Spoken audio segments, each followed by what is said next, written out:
Hello, আসসালামু আলাইকুম।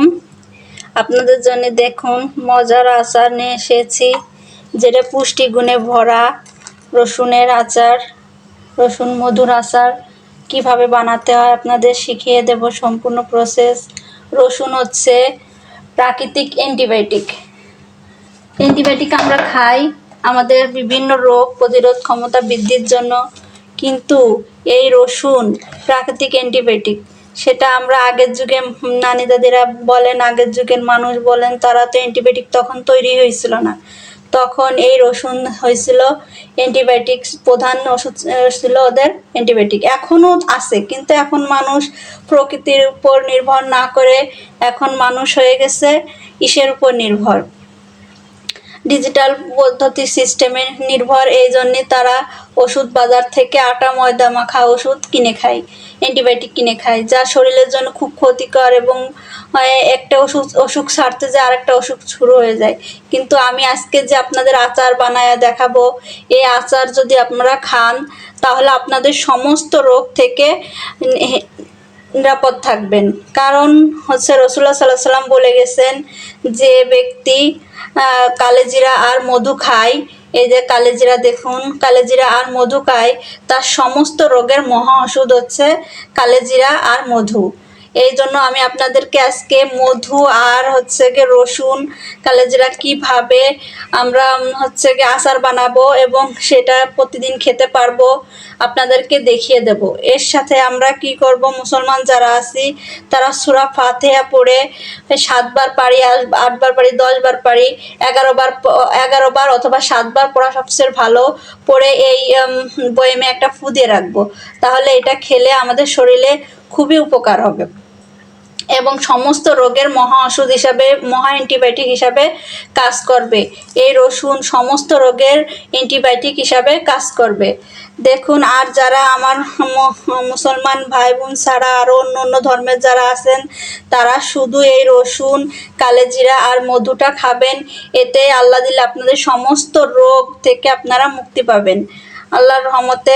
এই ওষুধ আল্লাহ এমন একটা ওষুধের গুণাগুণ রেখেছে, যার সমস্ত পুষ্টিগুণ থেকে শুরু করে সমস্ত রোগের মহা ওষুধ হিসাবে ডাক্তাররা ঘোষণা দিয়েছেন, সমস্ত ডাক্তাররা গবেষণা করে ঘোষণা দিয়েছেন। এজন্য আমরা মুসলমানরা তো খাবই, হিন্দুরাও হচ্ছে গিয়ে খাওয়ার চেষ্টা করব সমস্ত রোগের মহা ওষুধ হিসাবে। যাদের রোগ কোনোভাবেই সারতেছে না, তারা একবার এইভাবে আচার বানিয়ে খেয়ে দেখুন, বিস্ময়কর আর আপনারা উপকার পাবেন। চলুন আমরা শুরু করি।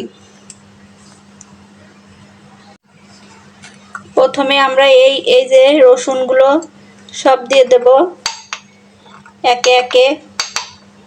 বেশি দিনেরটা বানাবো না, বেশি দিন বানালে মনে করেন যে হচ্ছে কি একটা রাগ এসে যেতে পারে। এই জন্য যেহেতু সমস্ত উপকরণগুলো কাঁচা যাবে, এই জন্য আমরা 1 সপ্তাহ কি 2 সপ্তাহের জন্য বানাবো। এরপরে আমরা এই যে ইগুলো দিয়ে দেব, কালেজিরাগুলো দিয়ে দেব।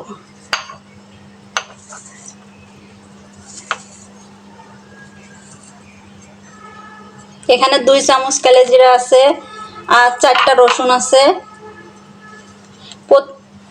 এরপর আপনাদেরকে খাওয়ার নিয়মটা শিখাই দেব আমি। এবার আমরা এটাকে সুন্দরভাবে যে এরকম একটু মিক্সড করে দেব। আমার চ্যানেলটি ভালো লাগলে সাবস্ক্রাইব করে রাখুন। এবং আমি ফুড প্রসেসিং থেকে ট্রেনিং করে এসেছি, পুষ্টিগুণ সম্পূর্ণ সমস্ত প্রকার খাবার আপনাদেরকে বানিয়ে দেখাবো। এ দেখুন কি সুন্দর হয়ে গেল আচার। এইভাবে এবার আমরা বিছনার কোনায় রেখে দেব।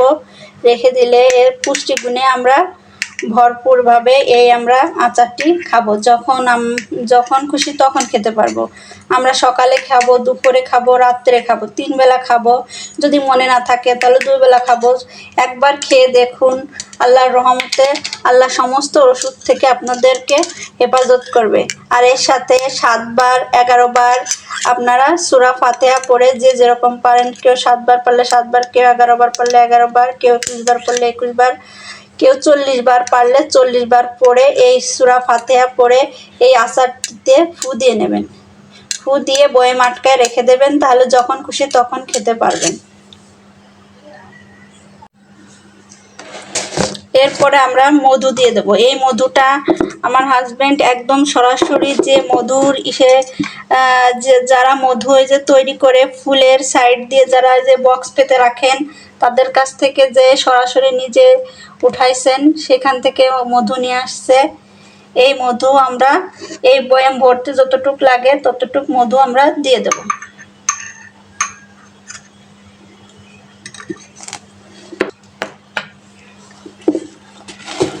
দেখুন এই যে এবার এগুলোকে আমরা সুন্দর করে নাড়িয়ে রাখবো। দেখুন এই যে কালো জিরে, মধু আর হচ্ছে রসুন, এর উপকারিতা বলে শেষ নেই। একটি মহা ওষুধ, এর শুধুমাত্র মৃত্যু ব্যতীত সমস্ত রোগের মহা ওষুধ এই আচারটি। এবার এইভাবে এখন আপনাদেরকে আমি খাওয়ার নিয়মটা শিখিয়ে দিচ্ছি। এই যে এক চামচ, এই যে এক চামচ মধুতে আপনারা এই যে 3 থেকে 4টে কোয়া, বেশি না, ছোট বাচ্চা হলে 2টা কোয়া দেবেন, আর বড়রা হলে 3 থেকে 4টে কোয়া, ছোট রসুনের কোয়া হলে 3 থেকে 4টা, বড় রসুনের কোয়া হলে 2টা খাবেন। এই যে 1 চামচ মধু, কালোজিরা যতটুকু ওঠে ওর সাথে প্রতিদিন এরকম সকালে 1 চা চামচ, দুপুরে 1 চা চামচ আর রাত্রে 1 চা চামচ এইভাবে আচার বানিয়ে একবার খেয়ে দেখুন। সমস্ত প্রকার শরীরের ব্যথা রোগ, সমস্ত রোগ থেকে আপনি নিশ্চিত আল্লাহর রহমতে ইনশাআল্লাহ আপনি মুক্তি পাবেন। আল্লাহ হাফেজ, ভালো থাকুন।